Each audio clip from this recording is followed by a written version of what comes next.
నమస్తే. Welcome to BRK. నేను మిరిషి. జీవితం. జీవితంలో ఎన్నో సమస్యలుంటాయి.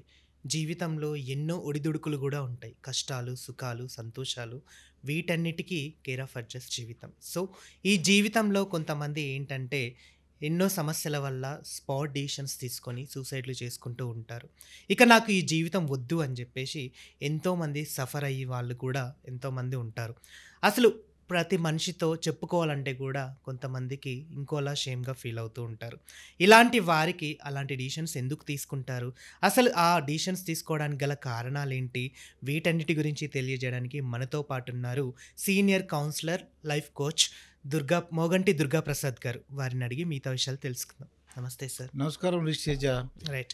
సార్, ఇంకో విషయం చూసుకున్నట్టయితే ఇప్పుడు కొంతమంది ఎమోషనల్‌గా ఎక్కువ ఫీల్ అవుతూ ఉంటారు. అంటే చిన్న దానికి గూడా సెన్సిటివ్‌గా ఏడ్చుకుంటూ, తర్వాత వాళ్ళకి వాళ్ళే డిప్రెషన్‌కి లోనైతూ, వాళ్ళకి వాళ్ళే సర్ది చెప్పుకోలేక, పక్కనోళ్ళకి చెప్పుకోలేక, చెప్పుకుంటే వాళ్ళు ఎలా ఫీల్ అవుతారనే దాని మీద గూడా చాలామంది ఉంటారు.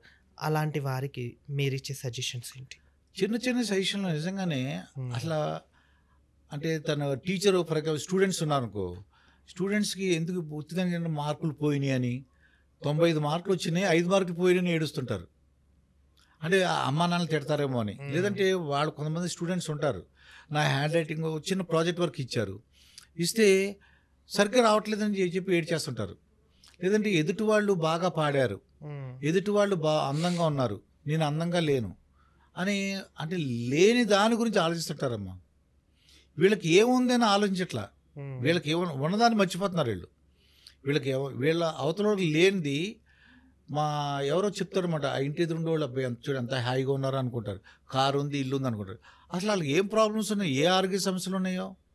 ఎవరికి మా తెలుసు? ఫ్రెండ్ ఉన్నారు అతనికి నాకంటే ఇది డబ్బులు ఎక్కువ ఉండొచ్చు, 100 కోట్లు ఉండొచ్చు. అతను మరి ఆ బెంజ్ కారు ఉండొచ్చు, లేకపోతే ఆడి కారు ఉండొచ్చు, పెద్ద పెద్ద కారులో తిరగచ్చు అతను. కానీ నాలాగా భోజనం చేయలేడు. హ్మ్. నాకు బీపీ లేదు, షుగర్ లేదు, ఏం లేదు. నేను స్వీట్లు తినగలను, నాన్ వెజిటేరియన్ తినగలను. అతను ఉన్నాడు అనుకో, ఏంటని అడిగామనుకో, అతనికి ఏంటి షుగర్ ఉంది, బీపీ ఉంది, హార్ట్ ప్రాబ్లము. దీంతో ఏమవుతుంది, డబ్బులు ఉన్నాయి కానీ తినలేరు. ఇక్కడ నా గొప్పతనం కాదు, ఇక్కడ విషయం ఏంటంటే మనం అర్థం చేసుకోవాల్సింది, ఉన్న దాంతో సంతృప్తి సంతృప్తి చెందితే పరచు. హ్మ్. మనం హ్యాపీగా ఉంటాము. హ్మ్. పిల్లలైనా పెద్దోళ్ళైనా ఎవరు ఎదుటోళ్ళని చూసి బాధపడడం ఎన్ని తగ్గించుకోవాలంటే ఏం చేయాలంటే, హ్మ్. ఫస్ట్ మనకి ఏముంది, హ్మ్. మన కెపాసిటీ ఏంటి, మన క్యాలిబర్ ఏంటి. ఇప్పుడు నేను ఈ రోజుల్లో నాకున్న కెపాసిటీకి నేను ఎమ్మెల్యే అయిపోవాలని, ఎంపీ అయిపోవాలని, మినిస్టర్ అవ్వాలంటే నాకు సాధ్యం కాదు అది. నేను ఎంతవరకు కొంతవరకు చేయగలను. అంతవరకే నా నా యొక్క నాకు ఏంటి, నా కెపాసిటీ ఏంటి, నా పరిమితులు ఏంటి, నాకు ఏం సాధ్యం అవుతుంది, నాకు ఏం వచ్చు. ఇప్పుడు 6 ప్యాక్ ఉందనుకోండి, 6 ప్యాక్ అంటే నేను చేయలేకపోవచ్చు, మీరు చేయలేకపోవచ్చు, టైం ఉండకపోవచ్చు. ఆ 6 ప్యాక్ చేసిన అతనికి ఏంటి, టైం ఉంది అతనికి, హ్మ్. ఆ ఇంట్రెస్ట్ ఉంది. మరి చాలామందికి డబ్బులు ఉంటాయి, జిమ్కి వెళ్ళే టైం ఉండదు, చాలా ఇబ్బంది పడతాయి. ఏవైనా సరే ఎప్పుడైనా సరే మనం అసూయ ద్వేషం లేకుండా ఉండి, పెద్దవాళ్ళైతే హ్మ్. తర్వాత ఏంటంటే ఎమోషనల్గా ఏంటంటే ఉత్తుత్తిగా బాధపడతారు నిజంగానే. ఇప్పుడు ఒక మనిషి చనిపోయాడండి, ఇది మనిషి చనిపోయి చాలా దుఃఖం నిజంగా, మనిషి లేనందుకు. కానీ ఇంకో రకంగా ఆలోచించారనుకోండి, అది ఎలాగా, దేవుడి దగ్గరికి వెళ్ళారు, హ్మ్. దేవుడు అతన్ని పిలిపించుకున్నాడు, దేవుడు అతన్ని తీసుకువెళ్ళాడు అని అనుకుని, దేవుడి దగ్గరికి వెళ్ళాడు అనుకుంటే ఎంత సంతోషంగా ఉంటుంది. ఇప్పుడు ఇది అంటే ఈ బాధలు, ఈ సంసార బాధలు అన్నీ కాకుండా దేవుడి దగ్గర ఏ బాధ లేదు, చక్కగా ఉన్నాడు అలా అనుకుని నిజంగా మనిషి పోయాడు, బాధపడతాం కరెక్టే. దానికన్నా ఓ నెల రోజులు 20 రోజుల కంటే వాళ్ళకి ఒక అర్థం చేసుకుని దేవుడి దగ్గరికి వెళ్ళారు అని వాళ్ళు కొద్దిగా సమాధానపరుచుకుని నచ్చజెప్పుకుంటే. హ్మ్. చెప్పుకొని, అలాగే చిన్నపిల్లలు అయితే చదువు గురించి బాధ, పేరెంట్స్ ఉండాలి, రిలేటివ్స్, ఫ్రెండ్స్, టీచర్లు. స్టూడెంట్స్ విషయంలో అయితే టీచర్లు కనిపెట్టగలరు, చిన్న చిన్న దానికి ఏడుస్తుంటారని. హ్మ్.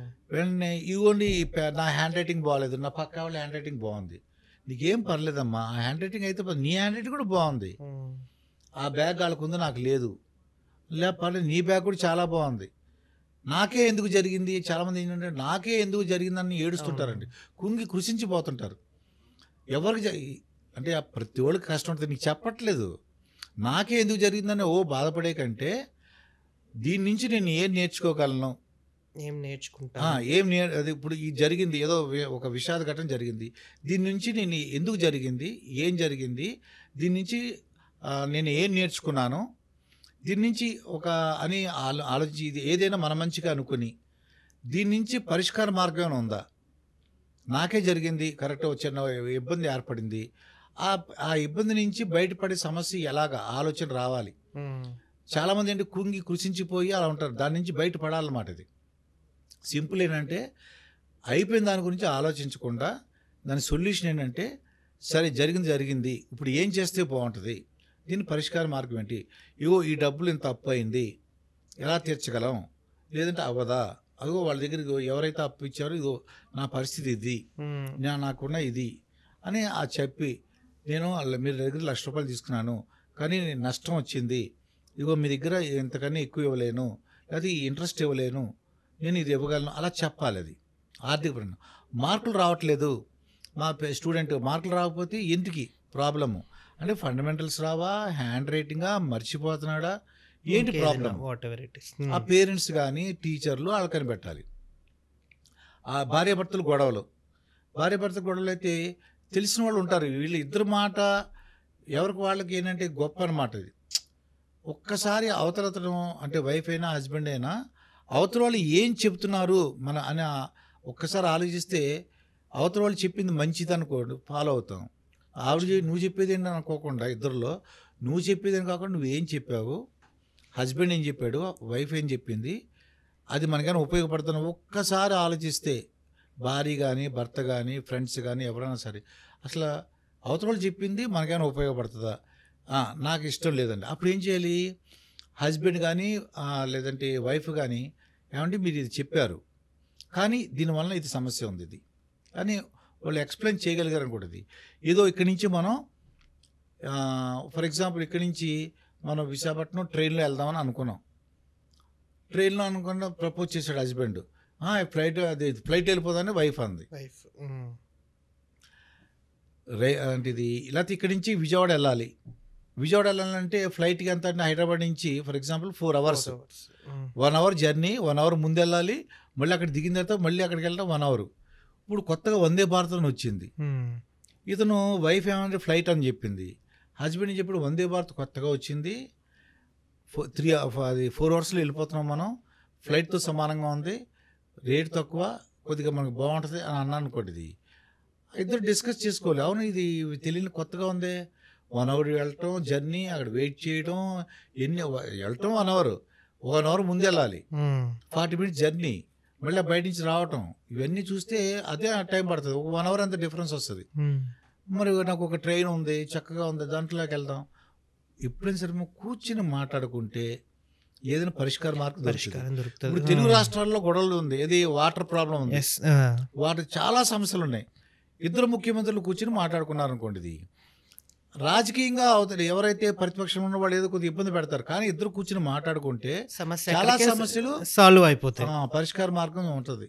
Thank you so much sir. చాలా చక్కటి విషయాలు మాతో షేర్ చేసుకున్నారు. ఇంకోటి ఏంటంటే ఒక మనిషికి కావాల్సినట్టు కోపం కానీ ఇవన్నీ ఏవి వద్దు.